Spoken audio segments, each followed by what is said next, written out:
Section 72. Virata said, Why, O best among the Pandavas, dost thou not wish to accept as wife this my daughter that I bestow upon thee?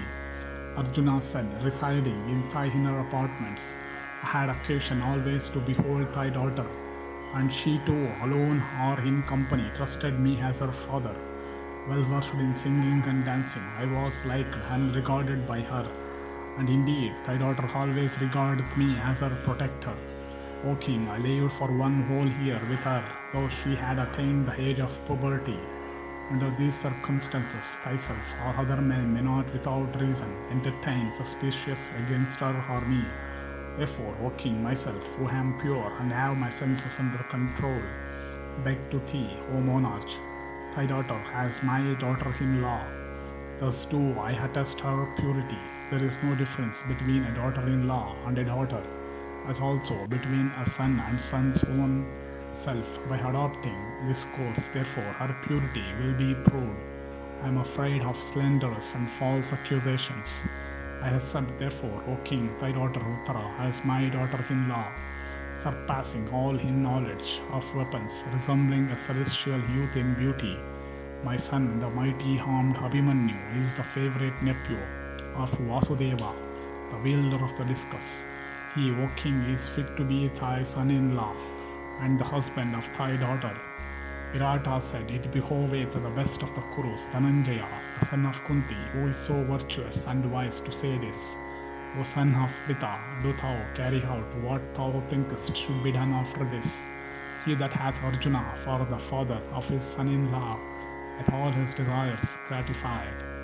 Vaisampayana continued, The monarch having said this, Yudhishthira, the son of Kunti, gave his assent to what was thus agreed upon between the Matsya king and Arjuna.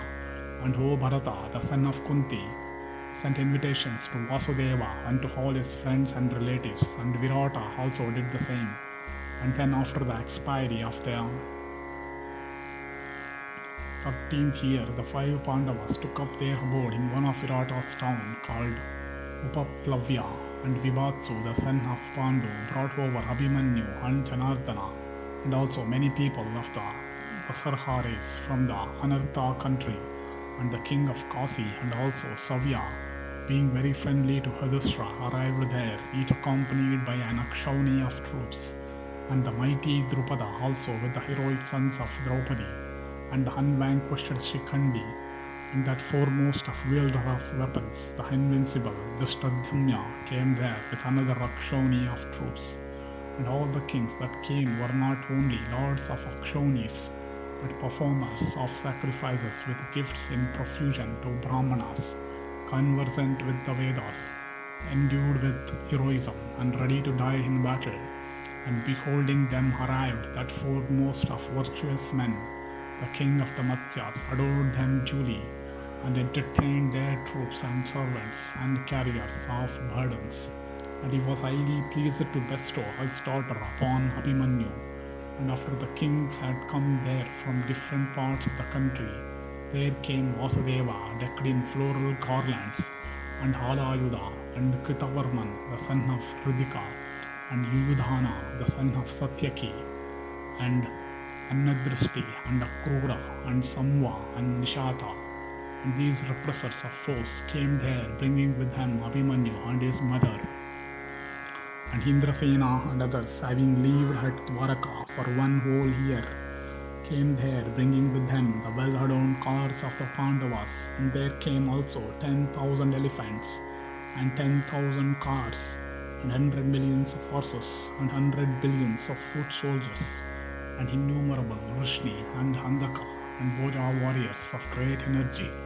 In the train of that tiger among the Rishmis, Vasudeva of great effulgence, and Krishna gave on to each of the illustrious sons of Pandu numerous female slaves and gems and robes. And then the nuptial festival set in between the families of the Matsya king and the Pandavas. And then conches and cymbals and horns and drums and other musical instruments appointed by the Pandavas began to play in the palace of Virata, and deer of various kinds and clean animals by hundreds were slain, and wines of various kinds and intoxicating juices of trees were profusely collected,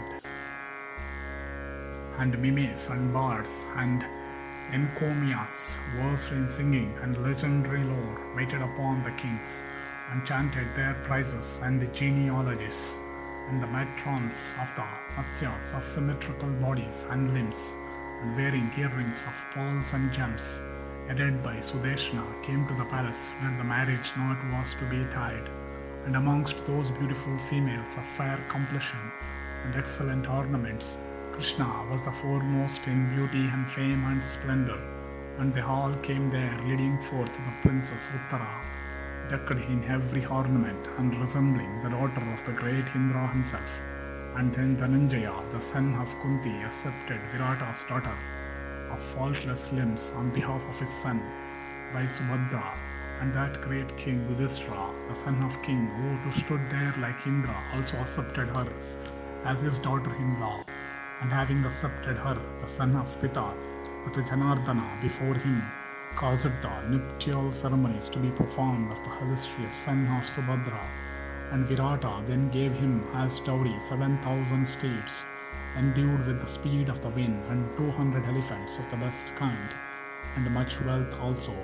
And having duly poured libations of clarified butter on the blazing fire, and paid homage unto the twice-born ones, Virata offered to the Pandavas his kingdom, army, treasury, and his own self.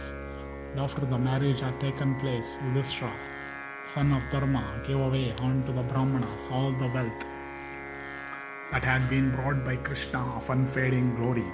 And he also gave away thousands of kine and divers kinds of robes, and various excellent ornaments and vehicles and beds, delicious viands of various kinds, and cardinal drinks of divers species.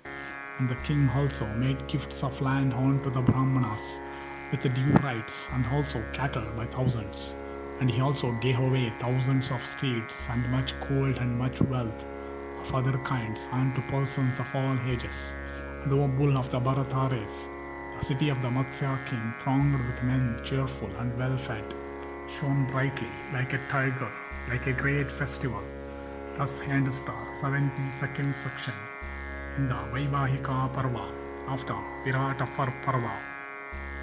End of Virata Parva.